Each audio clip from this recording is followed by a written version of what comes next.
जगाला कळावी हिची दोरवी हिचे. वर्षाच्या आहे गे त्याच्याकडसून. चल चल चल बुतूर जा कामा कर. लाज नाही वाटत तुम्हाला एवढ्याशा मुलाला मारताय? हे तुझा मुलगा आहे तो? अरे त्याचे कप फुटले, त्याचा चहा सडला, त्याचं नुकसान केलं आणि परत त्यालाच मारताय? स्वामींची इच्छा म्हणून तू मला भेटलास. काय नाव तुझं आजपासून? स्वामी.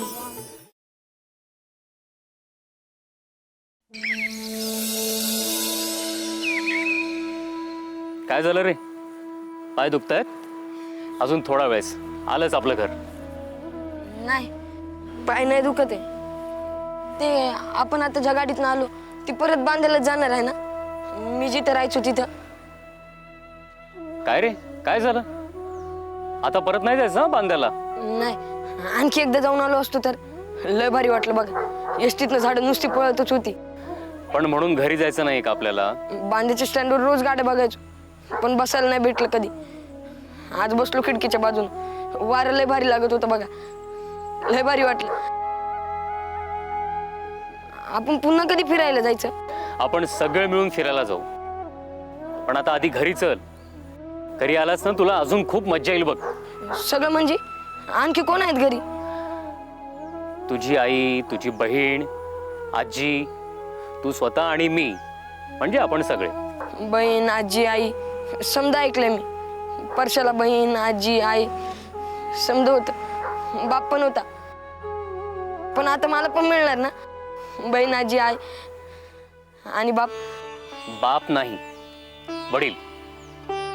स्वामी आपल्यापेक्षा मोठ्यांना एकेरी किंवा अरेतुरे करून नाही बोललास ना, तरच तुला सगळे भेटतील. माफ करा साहेब. साहेब नाही, बाबा. तू म्हणाला होतास ना तुला वडील कधी मिळणार. आजपासून मीच तुझे वडील, तुझे बाबा. वय चालेल साहेब. हा, नाही आपलं बाबा. बरं चल निघायचं ना, बाकीच्या नाही भेटायचंय ना. वय आजी, बहीण, आई समधी भेटतील आता मला. बाबा तुमचं घर कुठे आहे? सगळे भेटतील तुला. आणि ते बघ आपलं घर. वय वय आपलंच घर. अरे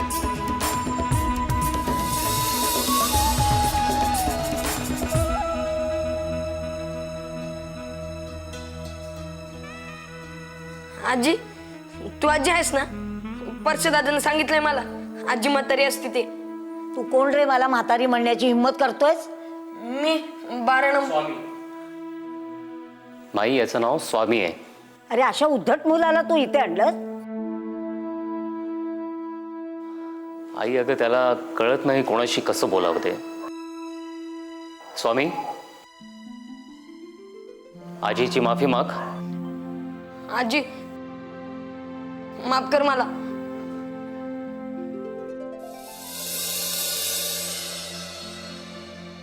अरे कुठून शिकलास हे सगळं? मोठ्या माणसांना स्टँडवर सोडायला येणारी माणसं त्यांच्या पाया पडायची. मला काही कळतच नव्हतं बघा, पण मोठ्या माणसांना बरं वाटायचं पाया पडल्यावर. पण आता आजी कावल्या होत्या ना, म्हणून म्हटलं आईच्या पण पाया पडावं. हो रे बाळा, खरंच खूप बरं वाटलं. आणि याला ना आशीर्वाद घेणं असं म्हणतात. आशीर्वाद ते काय असतं? दिनकर, हा मुलगा आल्यापासून मला आजी आजी करतोय. त्याला सांग मी त्याची आजी नाही आहे. आई, अगं हा बिचारा अनाथ आहे. मी बांधायला गेलो होतो ना, तिथेच एका हॉटेलमध्ये कामाला होता. मालकाने कामावरून काढलं, राहण्याचा पत्ता नाही, म्हणून मग मी घेऊन आलो माझ्यासोबत. बरं केलं. तसंही कुठे राहिला असता तो? अरे पण आपल्याकडे याच्यासाठी कुठे आहे काम? आई, अगं एवढ्याशा मुलाकडून काम करून घेण्याचा विचार तरी कसा करू शकतेस तू? अरे पण त्याचं नाव, गाव, काही पत्ता? आई, सगळं सांगितलं ना मी. स्वामी, अगं त्यांचीच इच्छा होती म्हणून याची आणि माझी भेट झाली, म्हणून मीच याचं नाव ठेवलंय स्वामी.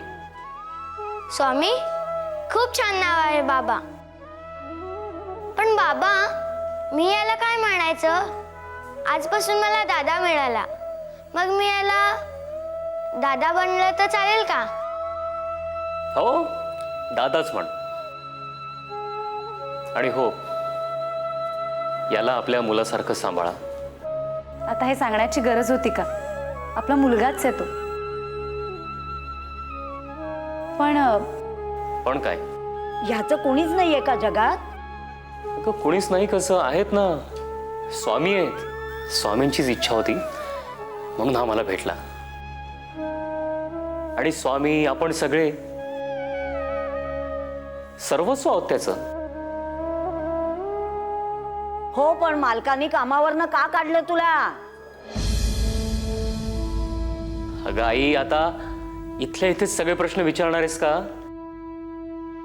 आल्यापासून आम्ही इथेच उभे आहोत. सुनबाई, त्याच्यासाठी काहीतरी खायला आण बाई. हो, बघते. बाबा, मी दादाला नेऊ माझ्या खोलीत खेळायसाठी? हो, जा, घेऊन जा. चल दादा. दिनकर, कुठल्या तरी मुलाने येऊन माझा नातू आहे म्हणून सांगितलेलं मला पटणार नाही. मी याला घरात ठेवून देणार नाही. आई, तो कोणीही नाही, तो माणूसच आहे आपल्यासारखा.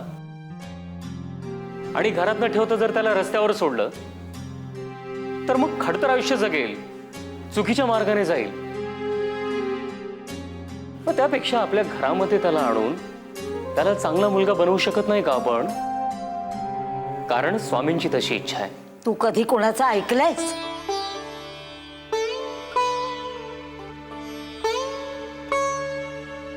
आई, माणसाने माणूस म्हणून माणसासाठी जगण्यात काय आनंद मिळतो तुला नाही कळायचं.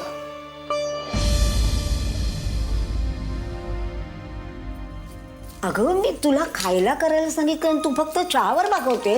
नाही, म्हटलं चहाने जरा थकवा जाईल ना, मग करतेस ना दोघांसाठी खिचडी. दोघांसाठी म्हणजे कोणासाठी? असं काय करता माई? स्वामी सुद्धा आला नाही यांच्यासोबत, तोही भुकेला असेल. हो हो, खिचडी कर, त्याबरोबर गोडाधोडाचं पण कर. बरी आठवण केली.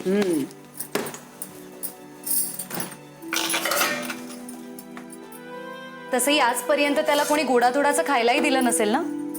लोकांची सेवा करायची नवऱ्याप्रमाणे तुला सुद्धा वेळ लागलं की काय? वेडाचं काय घेऊन बसलायत माई? तोही भुकेला असेलच की. अगं, म्हणजे पाहिजे तेवढ्या वेळा त्याला खायला करून घालणार तू? हो, मग तुम्हा लोकांचं काय चाललंय ना, मला मुळीच कळत नाहीये. हे गेल्यापासून ना माझ्या मताला या घरामध्ये किंमतच नाहीये. असं का बोलताय माई? आम्ही कधीतरी तुमच्या मताविरुद्ध गेलोय का? अगं, मग त्या पोराला घेऊन येताना दिनकरनं मला एका शब्दाने तरी विचारायला नको होतं का?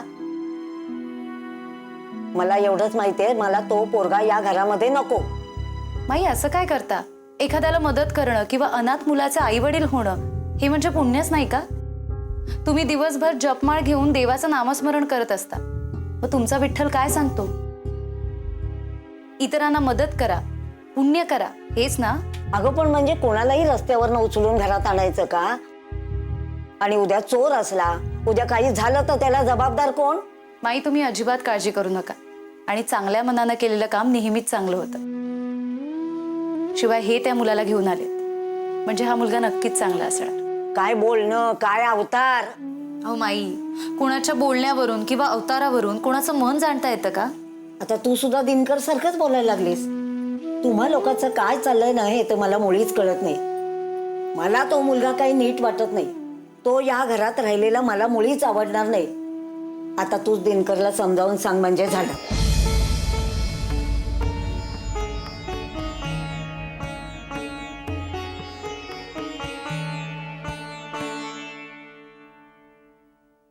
हे बघ स्वामी दादा, हा माझा बेडरूम. आणि हे बघ, ही माझी गाडी. ही लय बारकी आहे. मग का मी मोठ्या गाडीतून बसून आलो, माहिती आहे तुला? म्हणजे कुठली मोठी गाडी? ती एसटीत ना आलो ना बाबांबरोबर. लय मजा आली बघ, झाडू नुसती पळतच होती. हा, मी पण बसलीये त्यात मामाच्या गावाला जाताना. आणि आगीन गाडीत पण बसलीये. आगीन गाडी? ते काय असतं? तुला माहित नाही? ती खूप लांब आणि भली मोठी गाडी असते. मी बाबांना सांगेन, मग ते पण तुला नेतील त्यातून. तू पण येणार ना माझ्या बरोबर? नाही, आपण समजेत जाऊया. हो चालेल. हा, ही बघ अशी असते आगीन गाडी. ही सर्व खेळणी तुझी एकटीची आहेत? हो, ही सगळी खेळणी माझी एकटीची आहेत.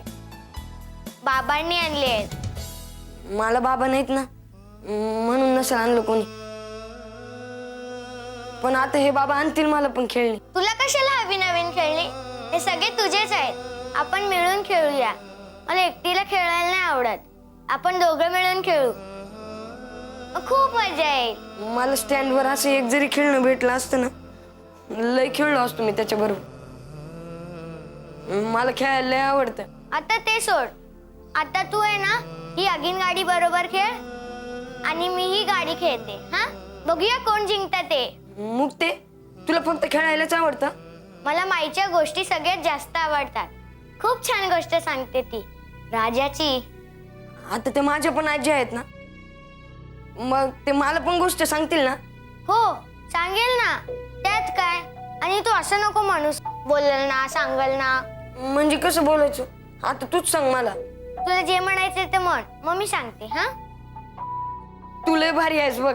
तू खूप छान आहेस. वय खरंच? तुला मी भाऊ म्हणून चालेल ना? होय, खरंच मी छान आहे.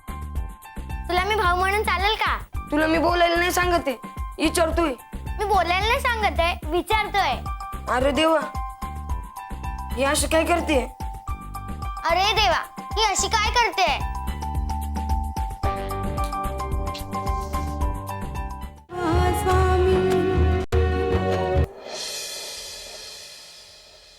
काय हो, कसला एवढा विचार करताय? अगं एक मोठी बातमी छापायची आहे. सावकारी संपली तरी सुद्धा लोकांचा छळ आणि शेतकऱ्यांच्या आत्महत्या काही थांबल्या नाहीयेत. त्या सावकारी विरोधातलीच ही बातमी आहे, ज्यामध्ये सावकाऱ्यांचे काळे धंदे, त्यांचे बेकायदेशीर उद्योग याचा तपशील असणार आहे. पण तालुक्याचं काम झालं का? हो अगं, संपवलं सगळं काम मी. तिथे माझा एक मित्र भेटला होता, त्याने मला बरीच मदत केली. तुम्हाला सगळे मदत करणारेच मिळणार, कारण तुम्ही इतरांची मदत करत असताना. मला खरंच खूप अभिमान वाटतो तुमचा. अगं ते मी माझं कर्तव्य समजतो. माझा मित्र मला म्हणाला की मागे कधीतरी त्याची सावकाराकडे अडकलेली जमीन सोडून देण्यात मी मदत केली होती, म्हणून त्याने मला मदत केली. मला तर आठवते नाही मी त्याला कधी मदत केली ते. हेच, मदत करता आणि विसरूनही जाता. आपण केलेल्या कुठल्याही गोष्टीचा गाजावाजा करायचा नाही, हेच आवडतं मला तुमचं. मला कोणाला झुकवायचं असतं म्हणून मी कधीच काही करत नाही. तूही माझ्या पडत्या काळात आणि आजही सावलीसारखी माझ्या सोबत आहेस. आपल्या मनावर, आपल्या विचारांवर प्रेम करणारी बायको मिळणं हे सगळ्यात मोठं सुख असतं. ते सुख मला मिळालंय. तुम्हाला एक सांगू, मला कधी कधी खूप भीती वाटते हो. तुम्ही इतक्या निर्भीडपणे सगळं काही लिहिता, सगळं सत्य समोर आणता. त्यामुळे लोकांना न्याय तर मिळतो, पण तुमचे शत्रूही खूप निर्माण होतात. अशा परिस्थितीत तुम्हाला काही झालं तर? हे बघ, मला काहीच होणार नाही, काळजी करू नकोस. समर्थ आहेत आपल्या सोबत, आणि अजून मला बरंच काही करायचंय. शक्ती आहेस तू माझी, अशी खचून जाऊ नकोस, तुला शोभत नाही. ठीक आहे, नाही रडणार मी. तुम्हाला योग्य वाटेल तसंच वागेन. मग झालं तर मला आणखी काही नकोय. आणि तुम्ही स्वामीला आणलं ते बरंच केलं. मुक्ताला भाऊ मिळाला. सगळं समर्थांच्या इच्छेनेच होत असतं सुशीला. आपण फक्त आपलं कर्तव्य करायचं असतं. हा, पण यातही मला दोन चांगले हेतू साध्य होताना दिसतात. एक म्हणजे आपल्याला मुलगा मिळाला, आणि दुसरं म्हणजे त्यालाही आई वडील, हक्काचं घर, यापेक्षाही महत्वाचं म्हणजे नवीन आयुष्यच मिळालं म्हण की. खरं आहे, पण ते माईंना आवडलेलं नाहीये. हे बघ सुशीला, तो निर्णय माझा होता. स्वामीला इथे ठेवायचं की नाही यावर मी दुसरं कोणाचं मत मागितलंच नाहीये. पण मला फक्त तुझं मत हवंय, कारण त्याला तू सांभाळणार आहेस. हो ना? अहो, मला काहीच हरकत नाही. उलट मला तर आनंदच आहे. मग झालं तर बरं, मी माझं उरलेलं लिखाण कंप्लीट करतो. हं?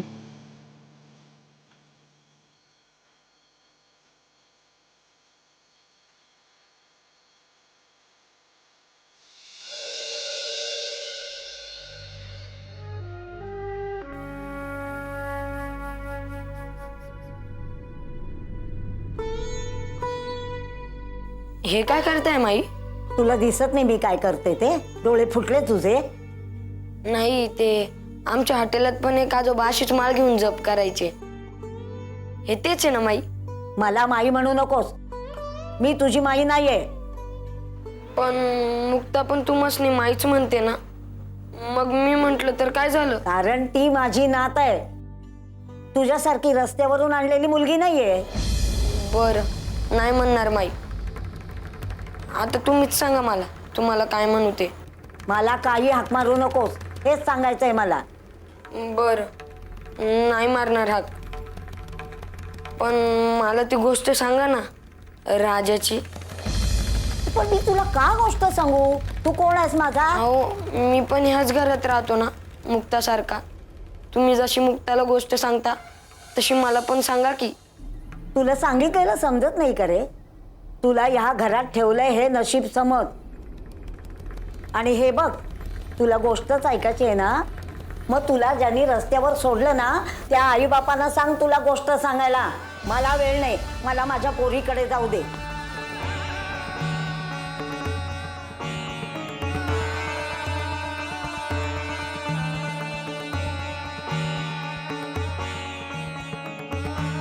आज की नाही मी तुला रामाची गोष्ट सांगणार आहे. हो आजी.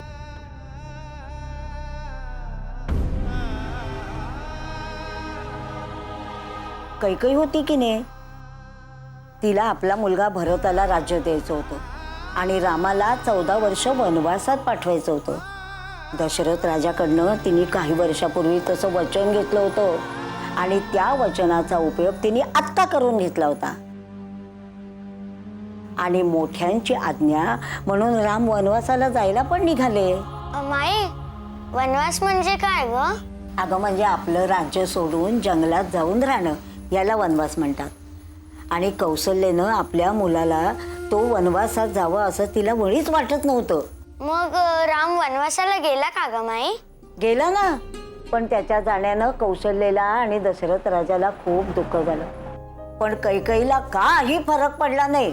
ह्या राज्यात पण माईलाच वाटतंय की मी घरात नाही जावं म्हणून. बाबा, आई आणि मुक्ताला नाही बरं वाटणार, ते रडतील मी गेल्यावर. आणि राम सीतेला घेऊन वनवासात जायला निघाला. बरोबर लक्ष्मण पण निघाला. लक्ष्मण कोण ग रामाचा? त्याचा भाऊ. जसा माझा भाऊ स्वामी दादा तसा ना? घेतलंस त्याचं नाव? तो तुझा कोणी लागत नाही. आता मी पुढची गोष्ट सांगणार नाही. अगं माई, पण मला गोष्ट ऐकायची आहे. स्वामीचं नाव घेतलंस ना, आता मी गोष्ट मुळीच सांगणार नाही.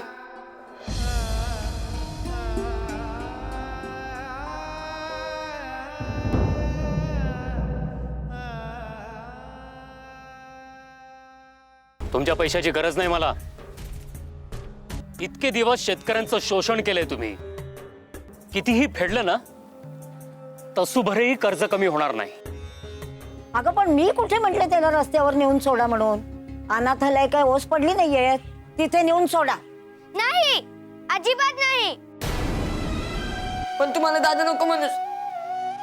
माझं कोणीच नाही या जगात. माझं खरं आई बाप मला रस्त्यावरती सोडून गेलं.